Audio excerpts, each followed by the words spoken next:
Chairman. The Honourable Phil Goff. Mr Chairman, I'm pleased to take the opportunity to speak to the committee stages of this bill. Though I guess the first thing that we need to say about this bill is it actually shouldn't be here. The only reason this bill is here is because the government over the last 3 years ignored the fact that there was an expiry of the 30th of June 2012 on the Prisoners and Victims Claims Act, and despite having that 3 years' notice, nothing or too little was done.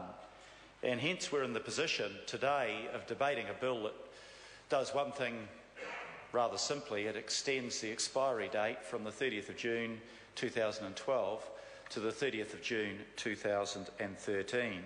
So I think the point has to be made, Minister, that this is an example, and I know you weren't Minister through that period, so I'm not holding you personally responsible, but your party did not adequately manage what they required to do to have a proper response to an act that you've known for 3 years is going to expire through this week. The Act in 2005 was passed for a very specific reason, and it was because in the wake of the behaviour modification regime introduced in 1998 and being in place for 6 years, was subsequently found to be in breach of rules that we had signed up to internationally. Very clearly, the system was outside international standards under which inmates are properly treated, and I have to say that regardless of the heinous crimes that many of these inmates have committed, we still have a rule as a civilised society that we treat people according to the standards that are proper within our prison system.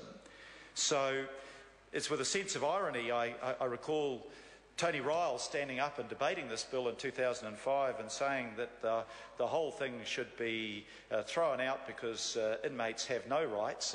It was, I think, political populism at its worst.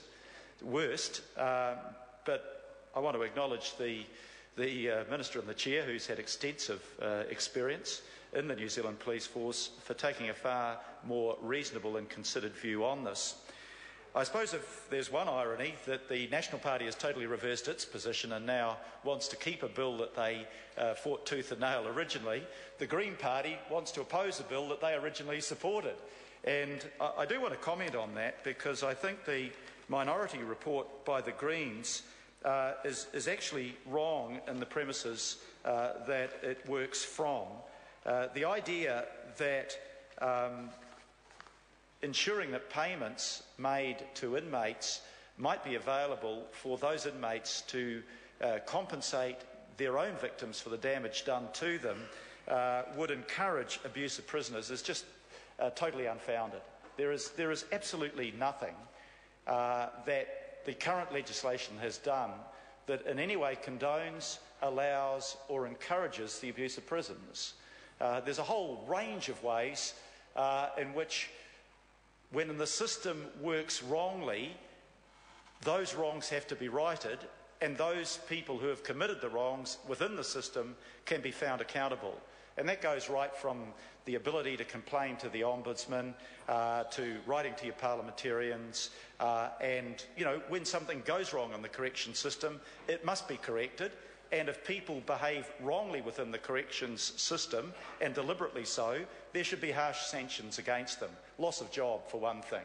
So having a system whereby victims get compensation when an inmate is in a position to pay that compensation is not a perverse incentive for abuse within the system. I don't think, despite what the Greens have said in the report, there's any support for that at all. I do agree with the international obligations that the Greens minority report refers to. Those international obligations are real, and we pride ourselves on keeping within the obligations that we sign up to. Any country, the credibility of any country, depends on acting upon the things that they agree to do and put in a treaty and sign and ratify that treaty. But I want to come back to the opportunity that the government's, Mr Chairman, that the government's negligence in actually addressing the problem earlier has created for us. And to agree with Charles Chauvel that it really is important that the Minister does honour the undertaking made, the Minister of Justice that is, that we will properly review what needs to be done. Because the reason that I brought the Act that is being extended in originally was not about so much disgust that inmates were getting compensation.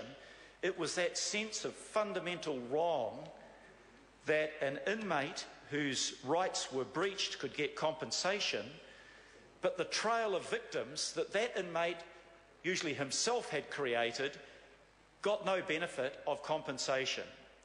I said in the second reading that fundamental to justice is that concept of restorative justice, that the way in which you achieve justice is for the person who has committed a wrong against another to be required to right that wrong to the extent that they're able to.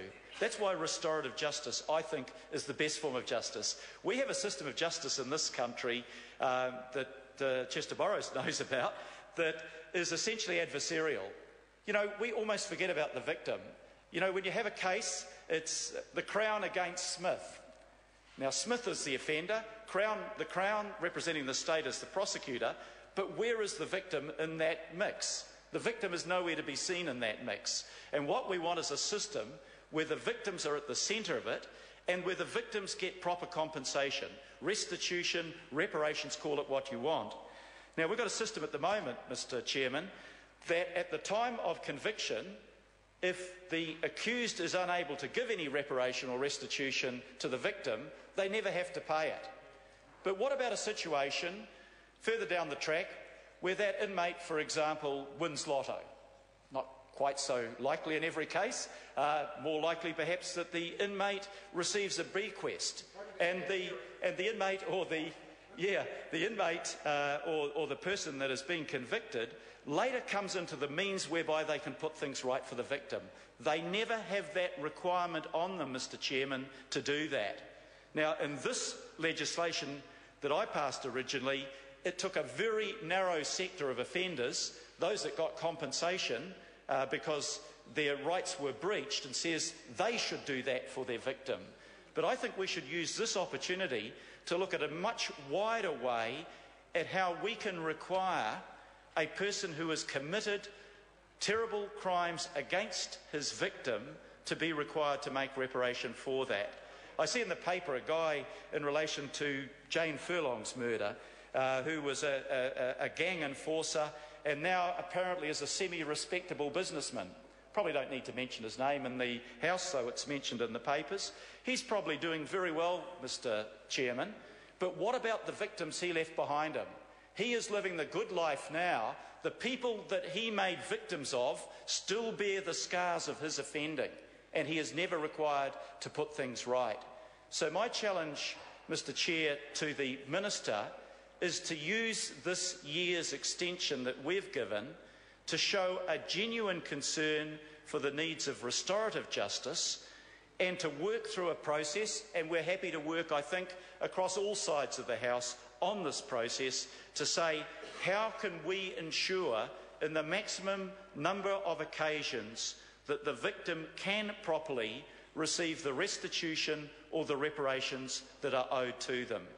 That would be far closer to achieving justice for those victims than simply extending this bill, or as the Minister has foreshadowed in another piece of legislation that hasn't yet been debated, that maybe this will just go into a general fund for victims. The most powerful form of justice is where the offender directly puts things right for the person that he has offended against. And if we can devise a system, and there are other systems and models around the world that we can look at, we would get a piece of legislation that I think would achieve true justice in this country. I call David Clendon.